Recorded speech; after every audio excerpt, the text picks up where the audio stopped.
I'll gain weight, my life is too stressful now to quit, I'm going to quit on Monday, and my favorite excuse, my grandpa smoked until he was 90 and nothing happened to him.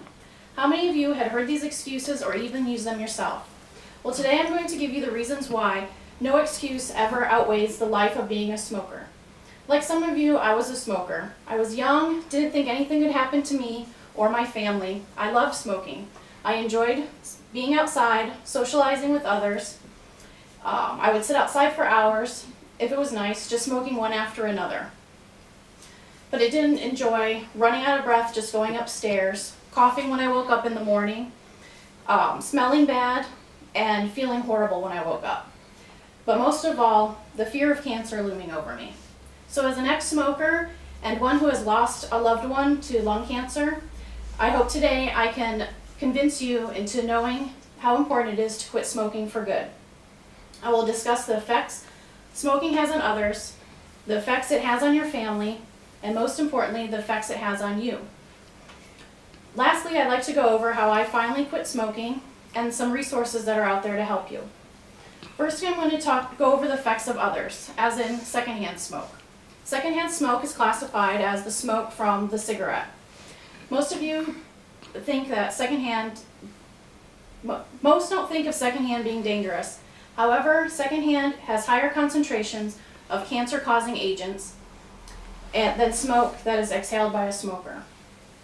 Only recently has this been brought to light as being as bad or even worse than the smoke the smoker is getting. The American Lung Association states the secondhand smoke kills close to 50,000 people a year. Numerous laws have been established to combat this, and no smoking in bars or restaurants. The level of secondhand smoke in these establishments are approximately 2 to 5 times higher than that of a smoker's home. Another rule that most of us in the military sees is that the no smoking within 50 feet of any door. Secondhand smoke is especially harmful to young children. According to the American Lung Association, it's responsible for about 200,000 lower respiratory tract infections in children under 18 months of age. Smoking has a huge effect on your family in more ways than you probably think. In the U.S. alone, 21 million children live in homes where people smoke in the home on a regular basis. I grew up in a home where my mom smoked with us there. I went to school every day smelling like smoke. I continuously had earaches and had to visit the doctor all the time. She rarely ran around with us and played with us, not having enough energy, and would get winded really easily. Never mind about going to the movies or outings. She would be worried about having to leave to go smoke. We would freeze in the car while she rolled down the window so she could smoke. Everything was planned around smoking.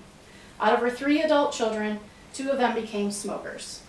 She found out she had stage 4 lung cancer just after her 51st birthday and passed away the day before her 52nd birthday.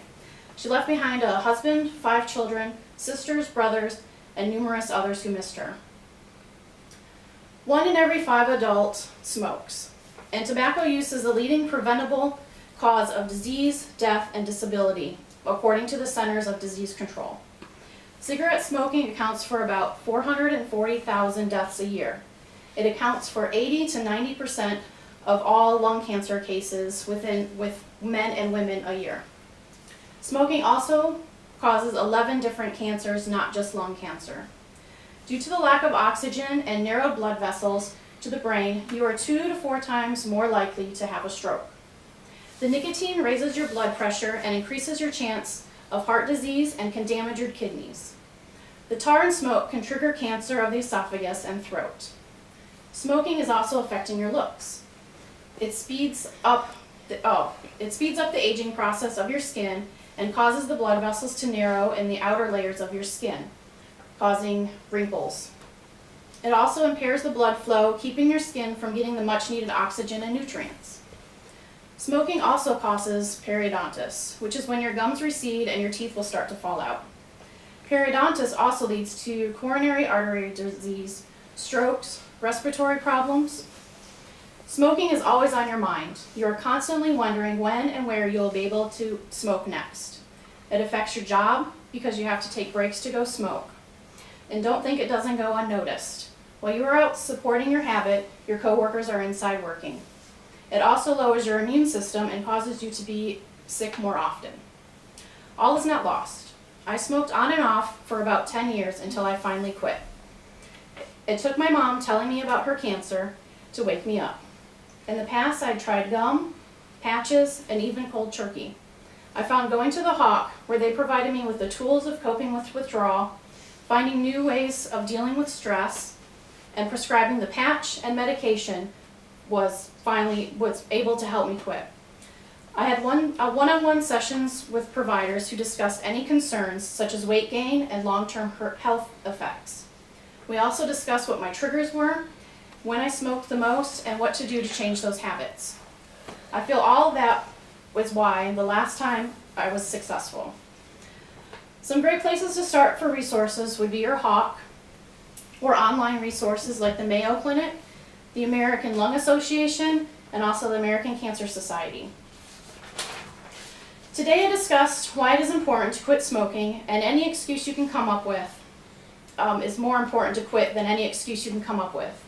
It affects strangers, your family, and more importantly, it affects you and your health. I also talked about how I was able to finally quit smoking and some resources that may find helpful in your quest to quit smoking. Hopefully with this information I provided you with today, you will think twice about the excuses you use and just go out there and quit. Is there any questions?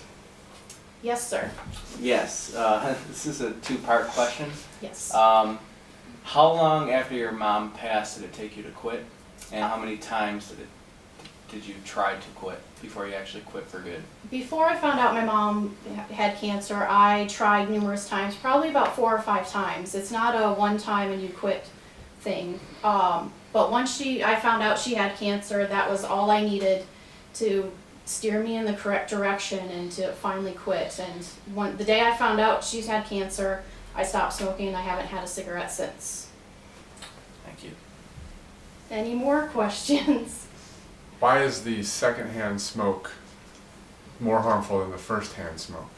Well, secondhand smoke is more harmful because when you're smoking the cigarette, you inhale air through the cigarette, and it makes the smoke a higher temperature, thus getting rid of the cancer-causing carcinogens. Well, not all of them, but most of them, rather than the smoke coming straight off of the cigarette and going to whoever that has the cancer-causing agents more. And they're also smaller particles. That is all. Thank you.